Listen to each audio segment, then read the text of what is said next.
Olá, querido professor, que bom te ter aqui novamente para mais um EBD online. Dessa feita, falando sobre a lição dos juvenis 15 a 17 anos, uma lição mais do que relevante aos tempos atuais, porque fala sobre falsas e verdadeiras ideologias. Não se esqueça, querido professor, o contexto do teu aluno. O teu aluno ele está vivenciando o período do ensino médio, se preparando para a universidade, e nada mais propício do que uma lição com esse tema: quando a ciência se opõe à fé cristã. Ele tem basicamente 3 pontos, e a leitura bíblica em classe está em Provérbios capítulo 9, do 7 ao 12, e Daniel, capítulo 12, do 3 ao 4.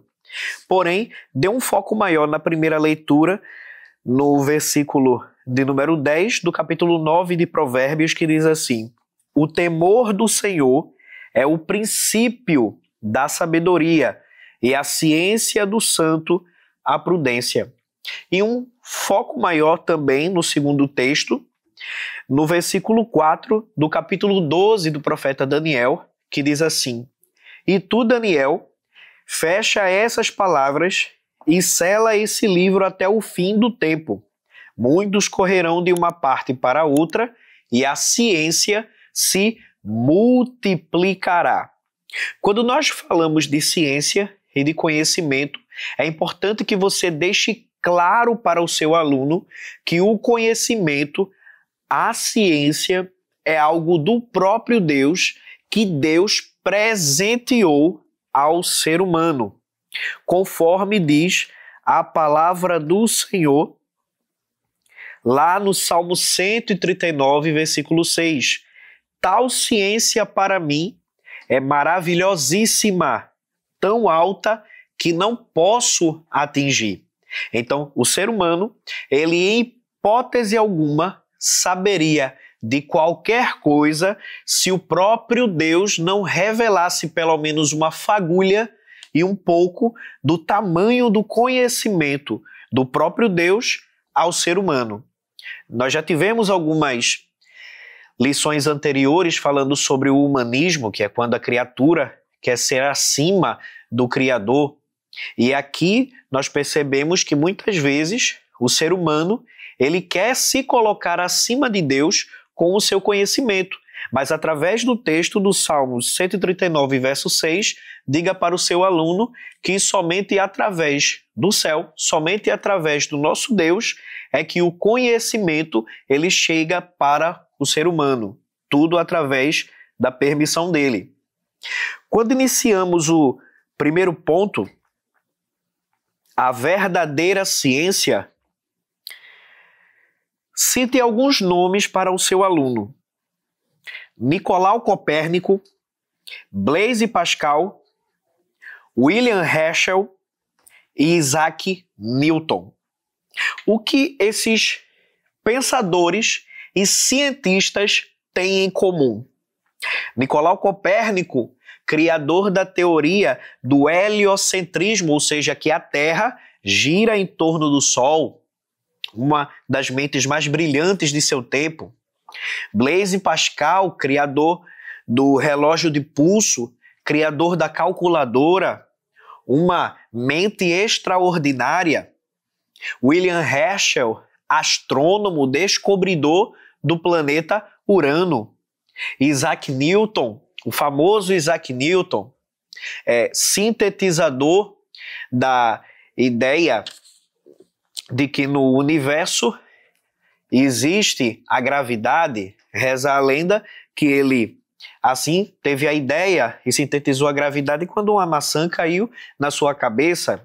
Se é verdade ou não, é algo que reza a lenda. Mas o que esses cientistas, todos eles têm em comum? Eles são cientistas, foram cientistas teístas, ou seja, todos eles acreditavam na existência de Deus.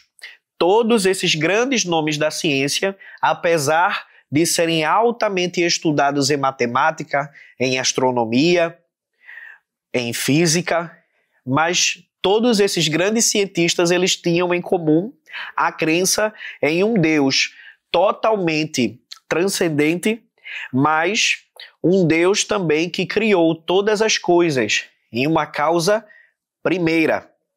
Até cientistas famosos que, apesar de não acreditarem num Deus pessoal ou de não acreditarem em que a Bíblia Sagrada é um livro com verdades também científicas, mas alguns cientistas famosos pelo menos admitiam a Bíblia Sagrada como sendo um padrão moral.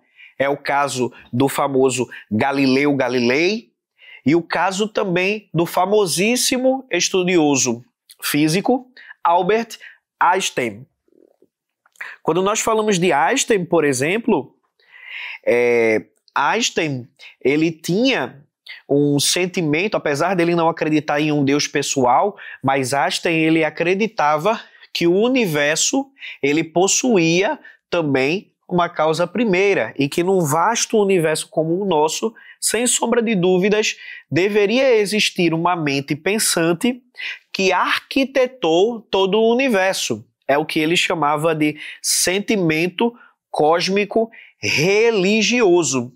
Então diga para o seu aluno que nem todos os cientistas possuem um pensamento ateísta. Pelo contrário, grandes nomes da ciência, grandes nomes de conhecimentos diversos, eles acreditavam em um Deus sobrenatural. Então, não esqueça de deixar claro para o seu aluno. Até porque a verdadeira ciência é uma ciência que não exclui Deus de seu bojo. É uma ciência que não exclui o sobrenatural. A ciência ela tem diversas e diversas alegrias para o ser humano.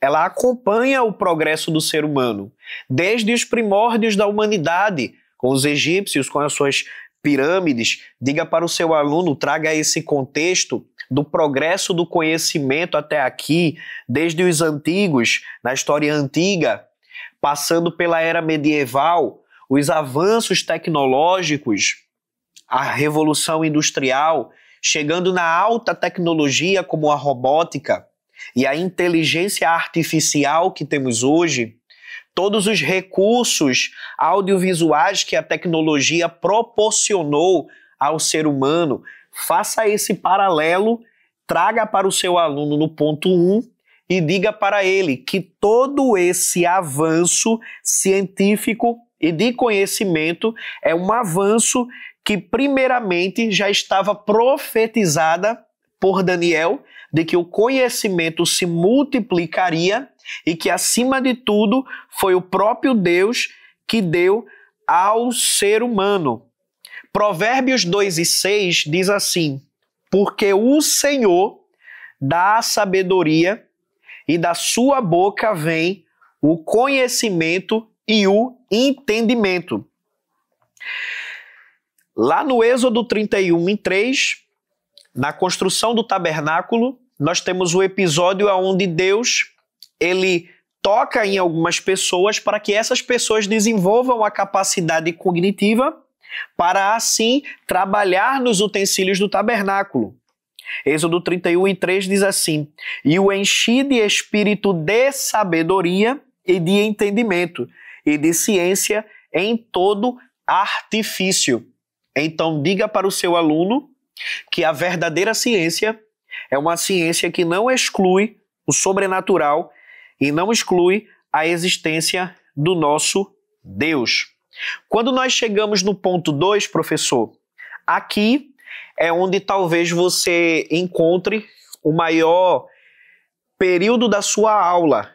É talvez aonde você tome mais tempo para explicar algumas coisas e talvez aonde mais surjam indagações acerca dos teus alunos.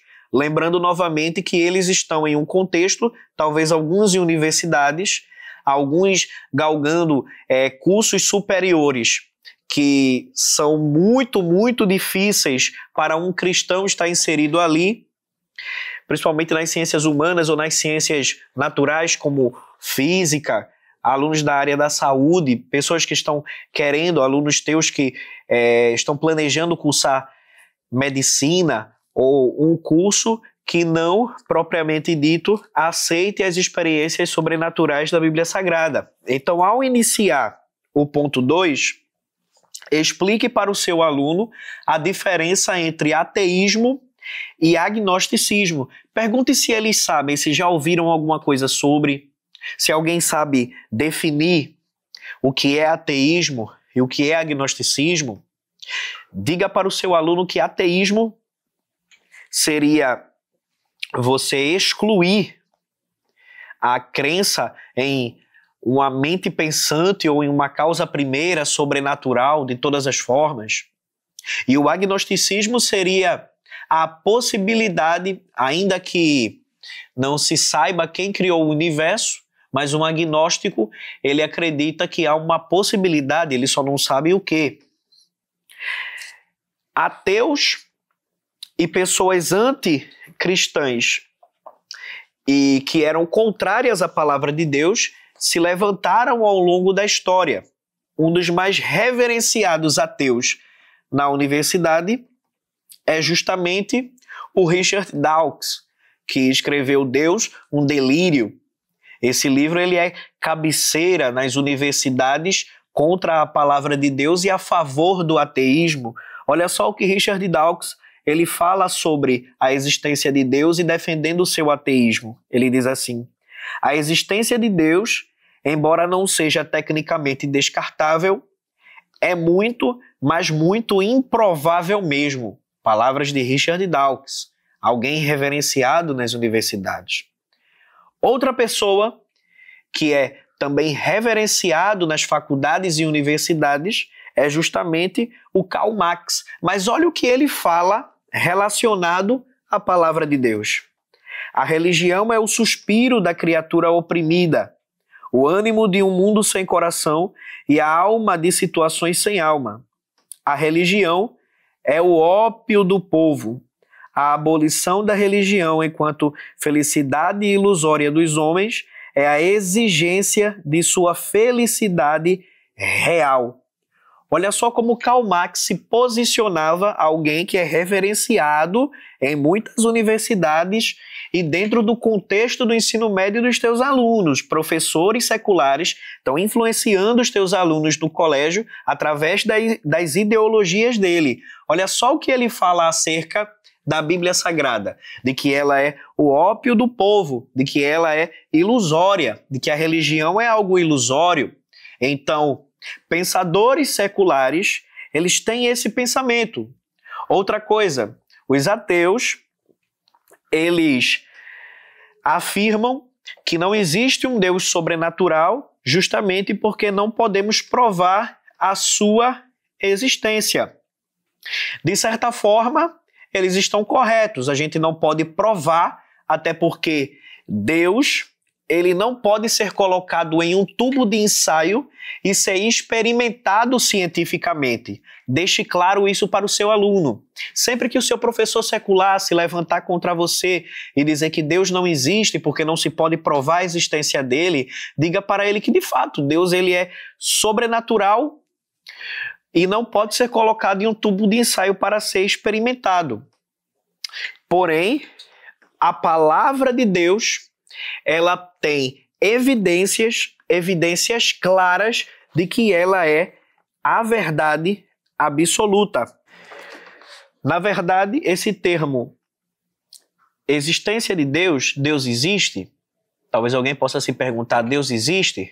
Tecnicamente, essa expressão ela não é correta, porque a gente teria que colocar Deus dentro da própria existência. E a existência, ela só existe por causa dele. Então Deus, ele é maior até do que a própria existência. Deus, ele é superior à própria existência. Leia para o seu aluno o livro de Atos, capítulo 17 e o verso 28. Olha o que Paulo diz. Porque nele vivemos, nos movemos e existimos.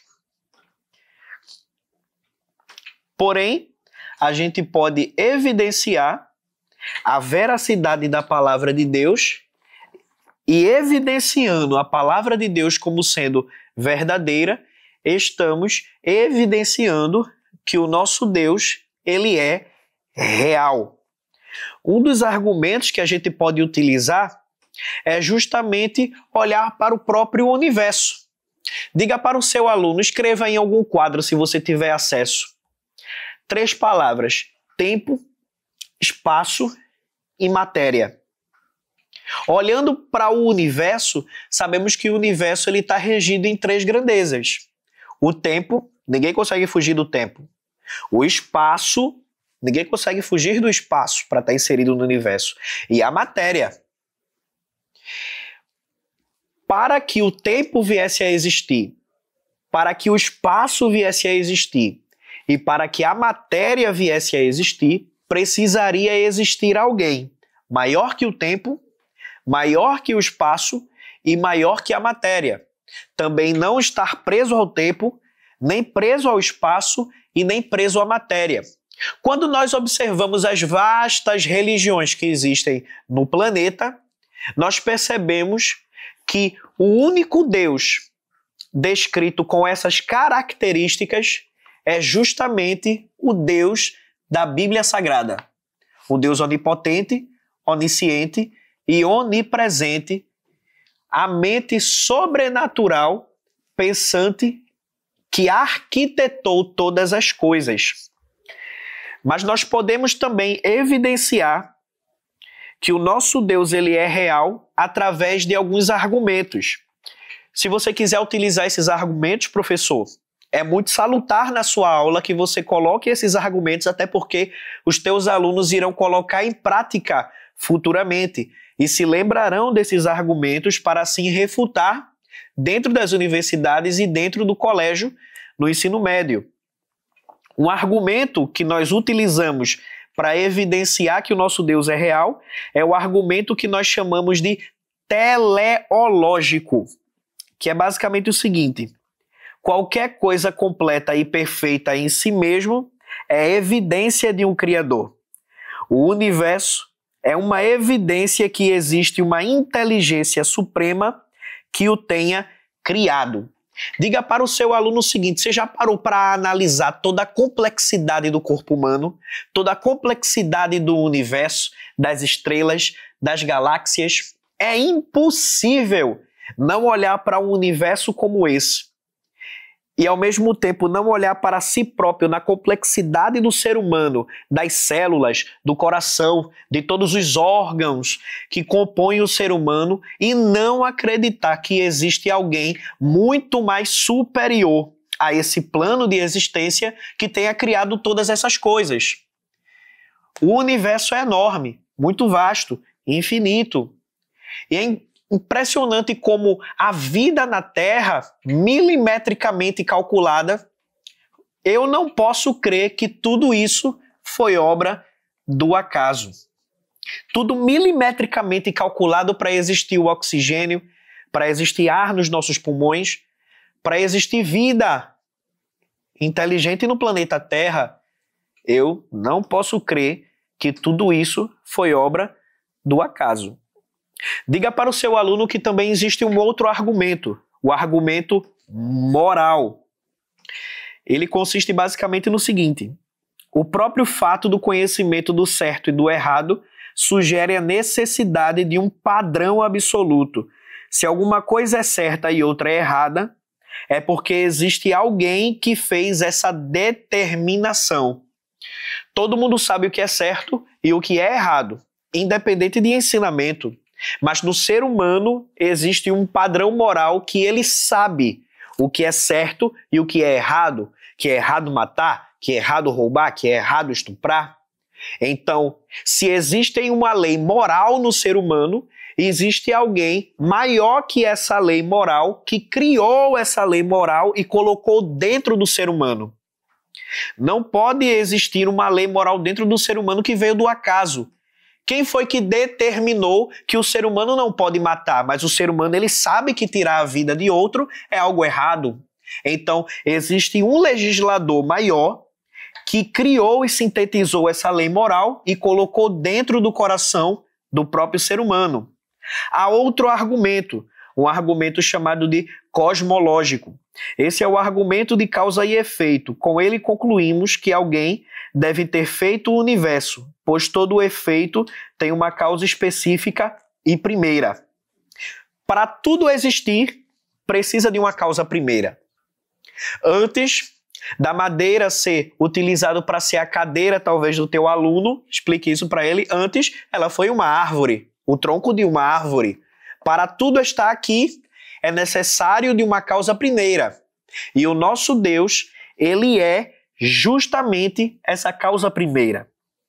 A ciência e a filosofia buscam uma causa para todo efeito, e o nosso Deus, ele é justamente essa causa. Chegando ao terceiro ponto, ele vai falar basicamente do buscando o equilíbrio entre a ciência e a fé. Então, destaque para o seu aluno que ele pode ser um cientista, ele pode ser um estudioso de qualquer ramo do conhecimento, desde que ele traga Deus como semente do seu coração, a exemplo do próprio Daniel. E na conclusão, lembre para o seu aluno, não termine a lição sem lembrar ao seu aluno que todos os postulados, todos os livros, enciclopédias, todos os artigos científicos, uma hora eles são revisados, em algum momento eles são revistos, atualizados. Uma hora a ciência descobre que se equivocou em algo e já conclui algo acerca daquilo ali.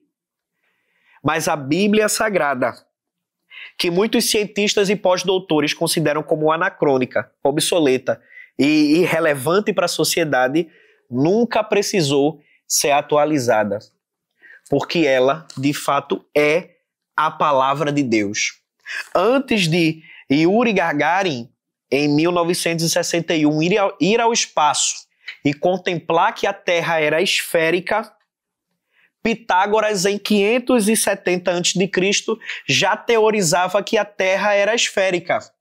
E antes de Yuri Gagarin ser levado ao espaço, e antes de Pitágoras teorizar sobre a Terra ser redonda, a Bíblia Sagrada já dizia em Isaías capítulo 40 e 22, ele se assenta no globo da Terra. A palavra de Deus, ela é superior a qualquer ciência. E a ciência sadia é aquela que comprova que, de fato, a palavra de Deus, ela é real. Há algumas dicas literárias, professor, que você pode estar utilizando nessa lição. Por exemplo, o livro de Alistair McGrath, Uma Teoria de Tudo que Importa. São algumas ideias que Albert Einstein tinha sobre Deus, que não são divulgadas, mas ideias que Einstein tinha sobre um ser sobrenatural. O livro também, Quem Criou Deus? É uma pergunta. É um livro do Norman Geisler e do Ravi Zacarias, que são dois apologetas que se dedicam no estudo da ciência, da defesa da fé. E também o livro Como Tudo Começou, do cientista Adalto Lourenço. Professor, que Deus te abençoe profundamente e te use poderosamente nessa aula. Eu tenho certeza que Deus, ele te fará um canal de bênção na vida dos teus alunos. Amém? Curta, comente e compartilhe. Que o conhecimento é capaz de mudar a vida de quem lê, a gente já sabe. E que livro você pode comprar em qualquer livraria. Mas nós transformamos 100% do nosso lucro em mudança de vidas, através da ação social, evangelismo e missões. Ao adquirir qualquer um de nossos produtos, seja presencial ou à distância, você está investindo em alguém. Na próxima vez que você for comprar livros ou artigos evangélicos, não vá em qualquer lugar. Vá na Livraria Arca Missionária. Uma nova história começa quando você compra aqui. Agora você pode fazer a sua contribuição através do Pix, uma operação rápida, segura e sem custos. Abra o aplicativo do seu banco, clique na opção Pix e em seguida vá na opção Transferência. Depois é só digitar a nossa chave Pix, que pode ser o nosso CNPJ 11 120 490 0001 86. Nosso e-mail contribua@eadalp.org.br ou nosso celular 81 98883 2755. Verifique se a contribuição é para a Igreja Evangélica Assembleia de Deus em Abreu Lima, Pernambuco. Confirme a transferência e depois siga o procedimento do seu banco. Anote nossas chaves Pix para não esquecer. CNPJ 11 120 490 0001 86. E-mail contribua@iadalp.org.br. Celular 81 98883 2755. Você está contribuindo para o crescimento da obra de Deus.